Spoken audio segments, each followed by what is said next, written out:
Quando atiramos uma pedra num lago, formam-se ondas que se espalham amplamente em todas as direções. O mesmo ocorre quando fazemos amigos. Um estranho hoje, um amigo amanhã e, finalmente, um amigo para Deus. Um verdadeiro amigo é alguém paciente, é preciso dar pequenos passos. A compreensão completa da verdade cresce aos poucos.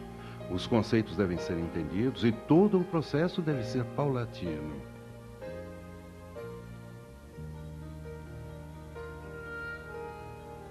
Nesta parte 4 de Fazendo Amigos para Deus, Mark Finley partilha suas experiências em levar as pessoas ao estudo das Escrituras ao apresentar a seus amigos o pão da vida, partilhando a palavra. No final de 1800, o pastor S. Haskell, um dos grandes pioneiros adventistas, pregava em uma de nossas reuniões campais. E ao pregar com sua voz possante, percebeu que o auditório tinha dificuldades para ouvi-lo porque estava começando a chover. A chuva foi ficando mais e mais forte e logo o ruído da chuva que caía sobre a tenda em que ele pregava foi ficando insuportável.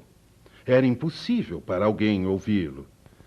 Mas ele era um homem muito criativo e não alguém que cancelaria a reunião, pois sempre que havia uma multidão ao redor dele, ele pregava. Assim, ele abriu a Bíblia e caminhou para o meio do povo. Ao fazê-lo, a multidão o envolveu. Agora ele não estava mais atrás do púlpito, mas bem no meio do auditório. Então perguntou: quando Jesus voltará? Pediu alguém: irmão, leia Mateus 24. O irmão leu: ninguém sabe a hora. Mas, irmão, o pastor Haskell perguntou: o que Jesus prometeu? Irmã, leia você João 14, 1-3. Bem, a irmã falou: decore sem problemas. Credes em Deus, credes também em mim. Na casa de meu pai há muitas moradas. Se não fosse assim, eu vou-lo teria dito. Se eu for, voltarei novamente. O que Jesus prometeu, irmã? Que voltará de novo, está certo. E o que ocorrerá, irmão, quando Jesus voltar? Leia primeiro Tessalonicenses 4, 16 e 17. A reunião foi uma grande bênção.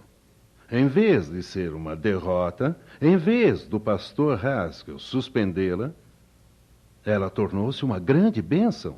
Ellen White estava naquela campal, mas não naquela reunião particularmente. Na manhã seguinte, ela mandou chamá-lo. Ele visitou a barraca dela.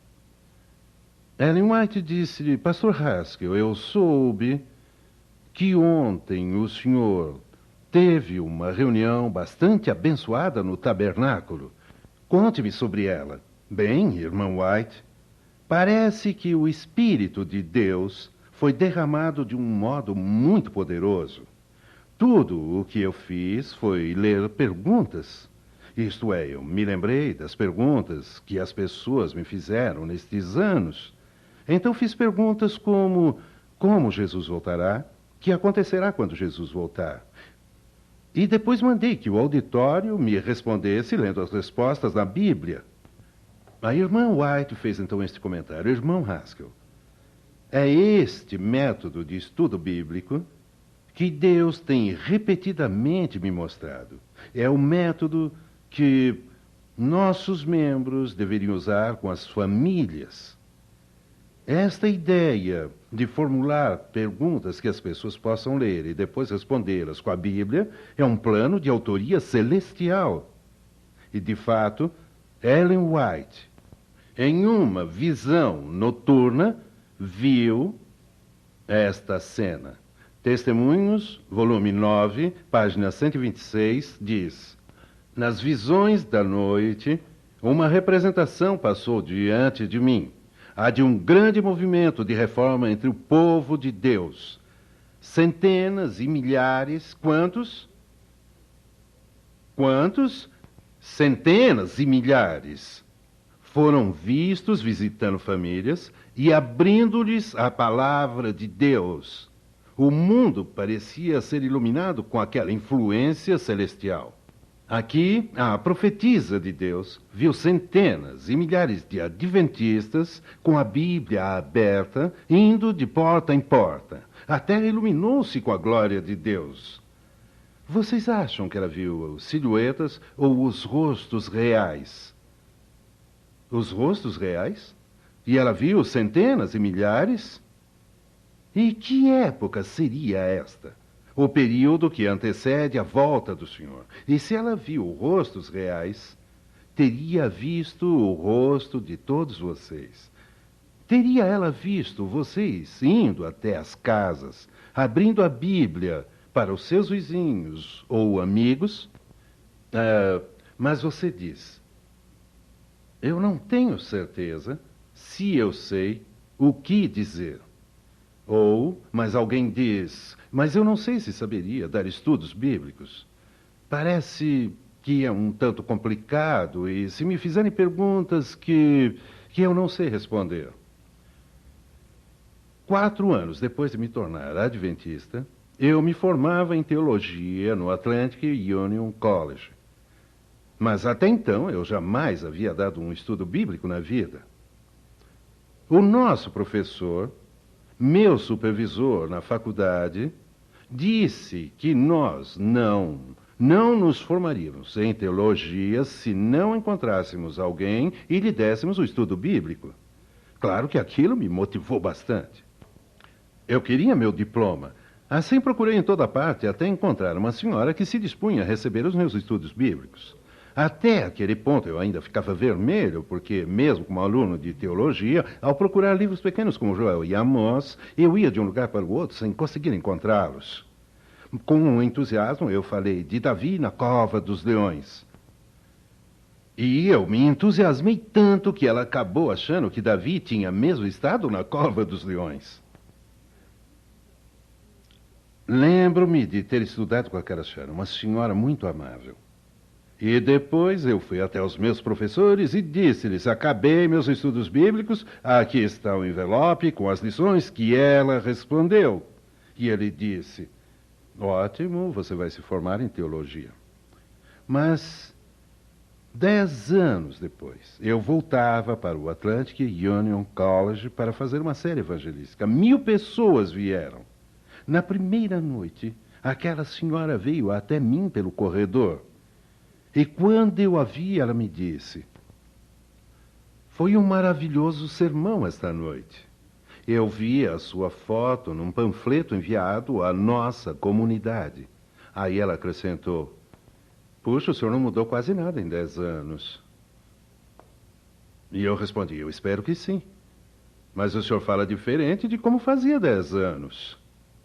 Quando voltei para o meu quarto naquela noite, ajoelhei e disse, senhor, esta senhora esperou por 10 anos. Por 10 anos, a semente da verdade esteve germinando na mente dela. Há 10 anos, senhor, estas verdades que eu ensinei, estas verdades, senhor, tão sagradas, há 10 anos estiveram lá. Mas o senhor a trouxe aqui novamente. Ajuda-me a ganhá-la desta vez. E naquela campanha evangelística, para a honra da glória do Senhor, ela foi a primeira pessoa que batizei. Deus nos-la deu. Quando você e eu, com as limitações de nossa personalidade, com nossas vozes imperfeitas, nossa língua gaguejante, com nossa incapacidade de comunicar, quando pegamos a palavra de Deus e simplesmente a estudamos com as pessoas, quando ensinamos essas lições abençoadas para as pessoas, lendo as perguntas, dando as respostas, se nos tornamos disponíveis para Deus, Ele nos usará de um modo poderoso, de um modo dinâmico. E somente na eternidade conheceremos os resultados. Porque a grande verdade é que o poder não está na minha apresentação ou na sua. O poder não está numa personalidade marcante. O poder não reside no nosso conhecimento. O poder está na palavra de Deus. E quando um homem ou mulher humilde toma a viva palavra de Deus e a planta no solo da mente, o fruto do Espírito brota para a vida. Há um poder incomum neste livro. A Bíblia não é um livro comum. A Bíblia é uma palavra viva. A Bíblia é uma palavra criativa. Há algo neste livro que não somente capta a imaginação e estimula o coração. Há algo neste livro que muda a vida. Observem o Salmo 33, versículos 6 e 9. Pela palavra do Senhor foram feitos os céus, e todo o exército deles pelo espírito de sua boca. Porque falou e tudo se fez, mandou e logo tudo apareceu. Observem, pela palavra do Senhor foram feitos os céus. Quando Deus falou, os mundos passaram a existir. Ellen White declara de um modo muito bonito no livro Educação, página 126. Leiamos juntos, por favor. A energia criadora que trouxe os mundos à existência está na palavra de Deus. Digam-me, onde está a energia criadora que trouxe os mundos à existência? Na palavra de Deus. Quando vocês e eu entramos nos lares das pessoas, ainda que de modo muito humilde, estamos partilhando a Bíblia com elas. Os princípios da Bíblia, ao entrarem na mente, são princípios divinos, e o Espírito Santo toma estes princípios e transforma a vida. Hoje, eu gostaria de partilhar com vocês 3 grandes princípios para se dar estudos bíblicos. Eu os chamo de o ABC dos estudos bíblicos. Princípio número 1. Ao darem estudos bíblicos, ao partilharem a palavra de Deus, apresentem Jesus Cristo antes da doutrina. Vocês serão tentados quando as pessoas perguntarem: você é adventista do 7º dia? E eu sei que guarda o sábado como dia de repouso em lugar do domingo. Por quê? Aí você é tentado a dizer: eu vou mostrar todas as razões porque guarda o sábado. Não. Qual é o primeiro princípio? Digamos juntos. Apresente Jesus primeiro. Jesus disse em João 12, 32. Leiam comigo, por favor. E eu, quando for levantado da terra, todos atrairei a mim.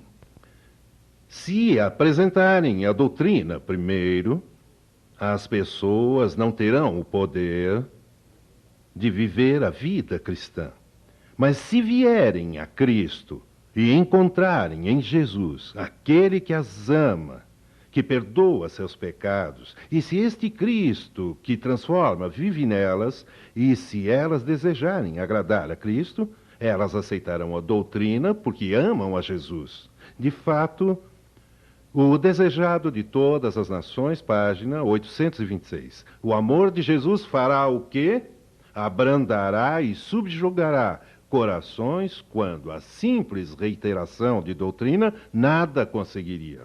O amor de Jesus abrandará corações quando a doutrina nada fará. Nada. Eu realizava uma série evangelística no estado do Michigan. E, nesta ocasião, uma senhora e sua filha sempre compareciam. Depois de uma semana, a senhora saiu de férias. Mas antes ela me disse que a sua filha, de 19 anos, continuaria vindo, faria anotações e pegaria todo o material. E também me disse que quando a filha viesse às reuniões, ela anotaria tudo para que ela pudesse estudar quando voltasse das férias. Muito bem, a mãe viajou e na primeira noite a filha não apareceu. Na segunda noite a filha também não apareceu. E nem apareceu tampouco na terceira noite. A esta altura comecei a me preocupar. Será que ela teria saído de férias com a mãe? mas resolvi ir visitá-la. Era um dia quente, de verão. Bati na porta. Eu conhecia bem a garota por causa das reuniões.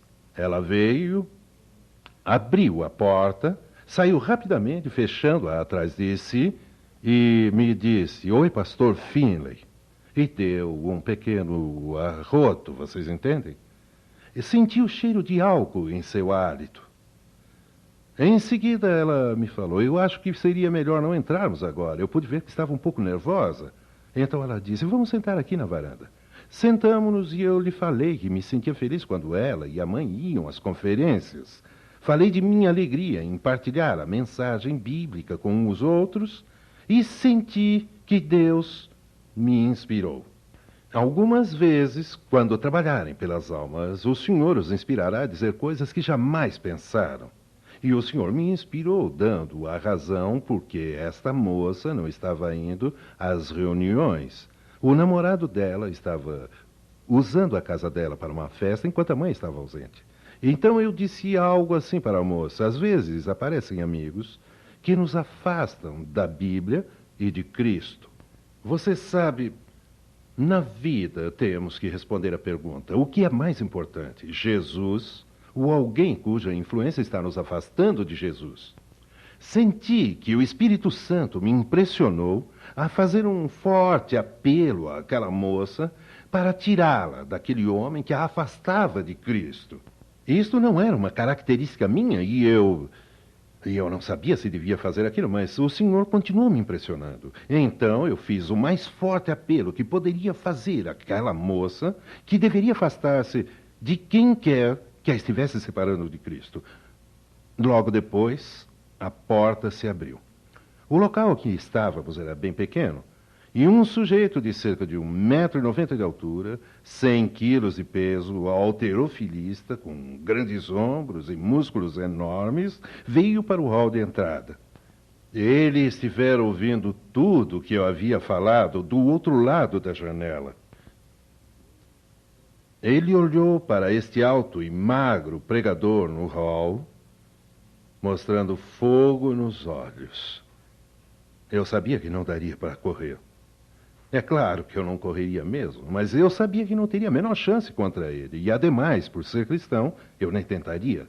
Ele deu 2 passos em minha direção e estava zangado mesmo. Eu acho que foi ele a pessoa que mais se zangou comigo até hoje, principalmente porque me viu fazendo um apelo àquela jovem. Quando ele veio em minha direção, eu fui ao encontro dele. Estou feliz por conhecê-lo. Eu disse isso pela fé. Estou feliz por conhecê-lo. Às vezes temos que dizer coisas pela fé. Eu já imaginava como aquilo iria acabar. Ele sorriu e eu lhe falei: "Vamos nos sentar?" E ele disse: "Eu não preciso de religião. Religião é uma muleta." E eu respondi: "Me dá 2. Me dá 2 muletas." E ele disse: "Eu não preciso de sua religião. As pessoas leem a Bíblia porque são muito fracas, muito fracas."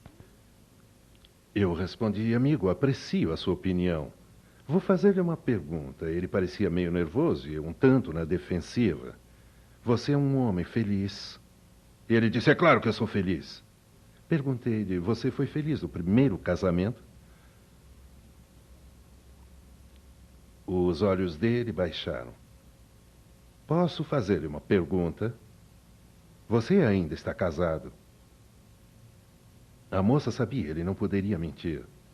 Ele respondeu: "Sim, eu estou." "Você tem filhos?" "Sim, eu tenho 3.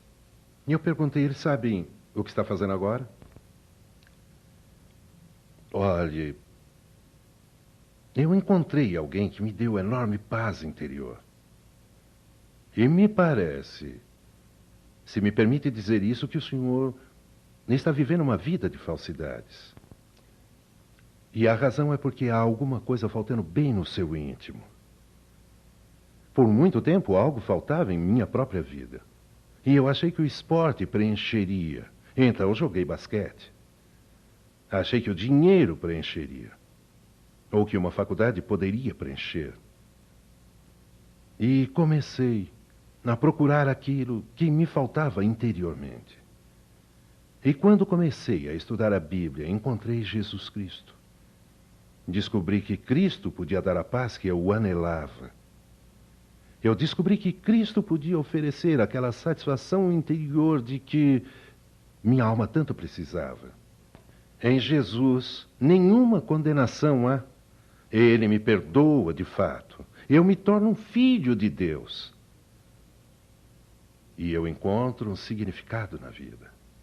Eu lhe ofereço este Jesus que pode fazer isto por você. Antes de ir, eu posso orar com você? Aquele enorme homem musculoso abaixou a cabeça e disse: pastor, ore.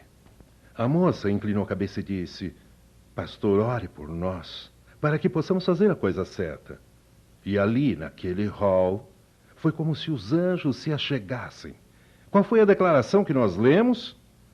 O amor de Cristo abrandará e subjugará corações, quando a simples reiteração de doutrinas nada conseguiria. O que Jesus disse, digam comigo: e eu, quando for levantado da terra, a todos atrairei a mim.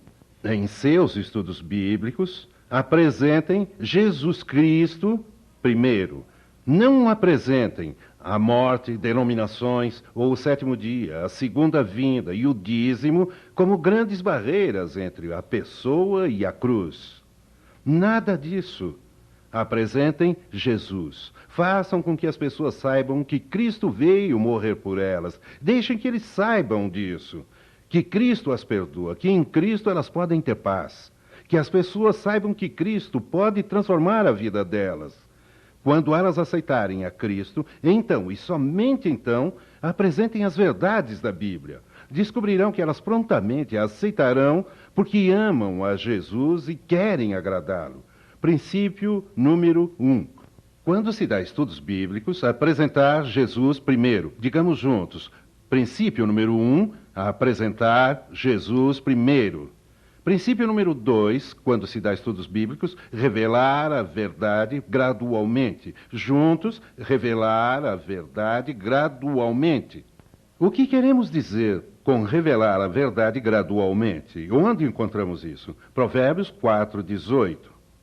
Mas a vereda do justo é como a luz da aurora, que vai brilhando mais e mais até ser dia perfeito. Parafraseando este texto, a vereda do justo é como a luz da aurora.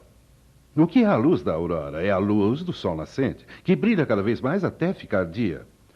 Assim como Deus não permite que o sol brilhe de repente em toda a criação, porque ele a cega, assim também nos estudos bíblicos apresentem a verdade gradativamente. Alguma vez já estiveram num quarto escuro e depois saíram de repente para fora num dia claro?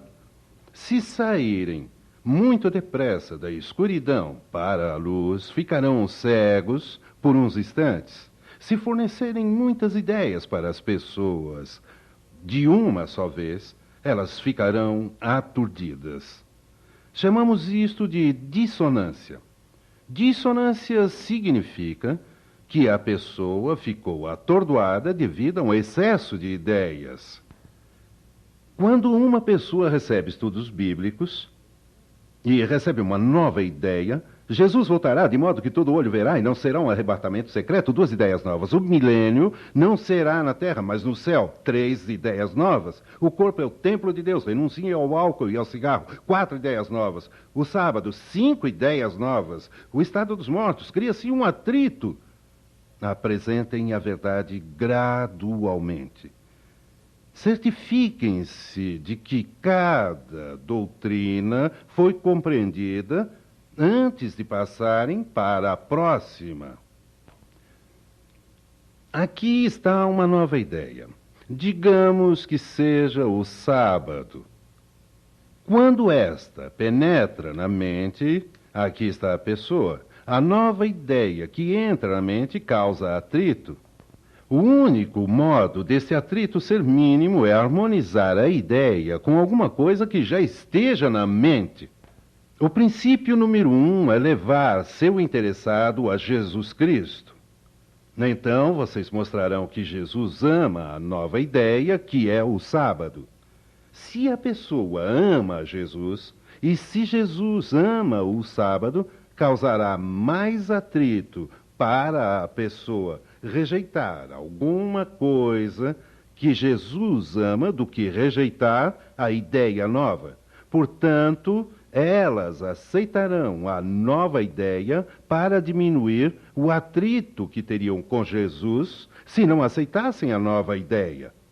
Portanto, nos estudos bíblicos, apresentem a Jesus Cristo primeiro. Em seguida, apresentem cada verdade em Jesus. E logo que as pessoas aceitem uma doutrina em particular, devem apelar para que tomem uma decisão quanto à doutrina que aceitaram. Não esperem até o final de um curso de 24 lições para pedir-lhes que aceitem todo o pacote de uma única vez. Uma vez que tenham estudado sobre o sábado e lhes mostrado que o sábado é o dia de Jesus, e uma vez que hajam entendido que o sábado é um símbolo do repouso em Cristo, e se amam a Jesus, poderão dizer: gostariam de guardar o próximo sábado comigo? Eu adoraria tê-los comigo na igreja no próximo sábado. Mas antes disso devem dizer: o estudo do sábado ficou claro? Tem alguma pergunta sobre o sábado? Apresentem Jesus primeiro, depois uma doutrina de cada vez. Deixem essa doutrina bem clara. E em seguida consigam uma decisão envolvendo esta doutrina. Quando seguirem estes 3 princípios, vocês terão grandes resultados. Repitamos juntos. Primeiro, apresentar Jesus. Segundo, apresentar a verdade gradualmente. Terceiro, você deve apelar por decisões em cada estudo que der. É surpreendente que quando partilhamos a verdade com as pessoas, esta mudará a vida delas. Tempos atrás, eu visitava uma mulher que havia sido a adventista do 7º dia. Quando me sentei ao lado desta querida irmã, perguntei-lhe se havia alguma coisa que a impedia de voltar à igreja adventista. Ela respondeu que gostaria, mas que não podia. Sabe, eu gostaria de voltar, mas eu estou fumando. Eu sei que este cigarro está entre mim e Jesus. Eu sei que estou prejudicando meu corpo. Eu me sinto culpada, mas acontece que eu não consigo parar. Eu tenho visto Deus pegar um texto da Escritura e fazê-lo arder na mente de uma alma e usá-lo para transformar a vida. Sentado ao lado daquela senhora, abri a minha Bíblia e lhe disse: gostaria de partilhar com a senhora uma esperança maravilhosa. 1 João, capítulo 5. 1 João, capítulo 5, versículo 14. Eu vou ler esta passagem. Esta é a confiança que temos nele. Perguntei-lhe: você tem confiança em si mesma? Não, eu não tenho confiança alguma em mim mesma. Jamais conseguirei parar de fumar. Eu retruquei: ótimo. Porque a Bíblia diz: esta é a confiança que temos nele. Que se pedirmos qualquer coisa segundo a sua vontade, ele nos ouve. Você acha que é vontade de Deus que você pare de fumar? Claro, ela disse. Acho que é a vontade de Deus que eu pare de fumar. Quando acha que ele ajudará? Acho que ele me ajudará agora. E aí juntos, Carol e eu nos ajoelhamos. E quando fizemos, eu lhe perguntei: Carol, onde está a sua confiança? Em Jesus? Acredita que pode parar? Não. Crê que Jesus pode libertá-la por seu poder miraculoso? Sim. Esta é a confiança que você tem em quem? Nele. Mas se pedir qualquer coisa, exceto parar de fumar... Não, Mark, o texto não diz, exceto parar de fumar. Ele diz que pedirmos qualquer coisa segundo a sua vontade. E é a vontade dele que eu pare de fumar. Sim, é. Vamos pedir a ele. Quero e eu oramos. Eu vi o Espírito do Senhor pegar os princípios da palavra de Deus e colocar o poder na vida daquela mulher. As algemas do tabaco caíram dos braços dela. A prisão em que aquela querida irmã estava foi aberta. Ela não era mais escrava.